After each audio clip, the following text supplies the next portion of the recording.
രീതിയിൽ എങ്ങനെ അധികാരത്തിൽ വരാം? ഇനി 60 70 ദിവസമുണ്ട്. ഈ 70 ദിവസം എങ്ങനെ അധികാരത്തിൽ വരാം? അതിന് ഏത് മാർഗ്ഗം ഉപയോഗിക്കാം കേട്ടോ, ഏത് മാർഗ്ഗം ഉപയോഗിക്കാം. ഇപ്പം ഞാൻ ചോദിക്കട്ടെ, 9-10 വർഷം ഇടതുപക്ഷ സർക്കാർ ഭരിച്ചിട്ട് ഈ സർക്കാരിനെതിരെ ശക്തമായൊരു നിലപാട് സ്വീകരിച്ച് ഓരോ ദിവസവും ഓരോ അടിയന്തര പ്രമേയം അവതരിപ്പിക്കാൻ പറ്റുന്ന സംവിധാനമല്ല. അവസാനത്തെ നിയമസഭാ സമ്മേളനമാണ് നടക്കുന്നത്.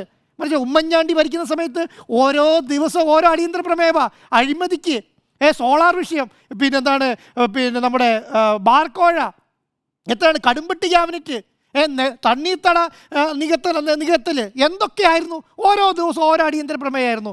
ഇപ്പം എന്തേ പറ്റാത്തേ? ഒരു ശബരിമലയെ തൂങ്ങിയിട്ട് എത്ര നാളായി? അത് അടിയന്തര പ്രമേയത്തിന് നോട്ടീസ് കൊടുക്കുന്നില്ല, ചർച്ചയ്ക്ക് എടുക്കുന്നുമില്ല.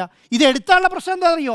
എടുത്താൽ ഈ പറയുന്ന സോണിയാഗാന്ധിയെ പോയി കണ്ടത് എന്തിനാണെന്നും, ഈ പറയുന്ന കയ്യിൽ സ്വർണത്തിൻ്റെ ഏലസ് കെട്ടിക്കൊടുത്തത് എന്തിനാണെന്നും, ഈ പറഞ്ഞ ഗോവർദ്ധനെ കണ്ടത് എന്തിനാണെന്നും, ഉണ്ണികൃഷ്ണൻ പോറ്റിനെ കണ്ടത്, ഇവർ തമ്മിലുള്ള ബന്ധവും ഈ അടൂർ പ്രകാശിൻ്റെ ബന്ധവും ആൻ്റോ ആൻ്റണീൻ്റെ ബന്ധവും ഒക്കെ പറയേണ്ടി വരും. അത് പറയില്ല, അത് പറയണ്ട. അത് ഉന്നയിക്കാതെ എന്ത് ചെയ്യും? അത് ഉന്നയിക്കാതെ ഇവർ പറഞ്ഞുകൊണ്ടിരിക്കുന്ന കാര്യം എന്താണ്? സ്വർണ്ണക്കൊള്ള, ശബരിമല സ്വർണ്ണക്കൊള്ള.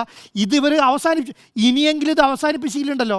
ഇതെന്ത് ഹൈക്കോടതി മലയാള ഭാഷയിൽ മനസ്സിലാകുന്ന പോലെ പറഞ്ഞു. ഇവർ ചെയ്തുകൊണ്ടിരിക്കുന്ന സമരം ഉണ്ടല്ലോ, ഇന്ന് നിയമസഭയുടെ പുറത്ത് 2 MLA നിരാഹാര സത്യാഗ്രഹം കിടക്കുന്ന ആർക്കെതിരെയാണെന്നറിയോ? ഹൈക്കോടതിക്കെതിരെയാണ്. ഹൈക്കോടതിയുടെ SIT ആണ്. മനസ്സിലായി, ഇത് നിയന്ത്രിക്കുന്നത് ഹൈക്കോടതിയാണ്. ഹൈക്കോടതിക്ക് എല്ലാ കാര്യങ്ങളും അറിയാമെന്ന് പറഞ്ഞാൽ അതിൻ്റെ അത് വേറെ ഒന്നുമില്ലല്ലോ, അത് അവസാനിച്ചില്ലേ?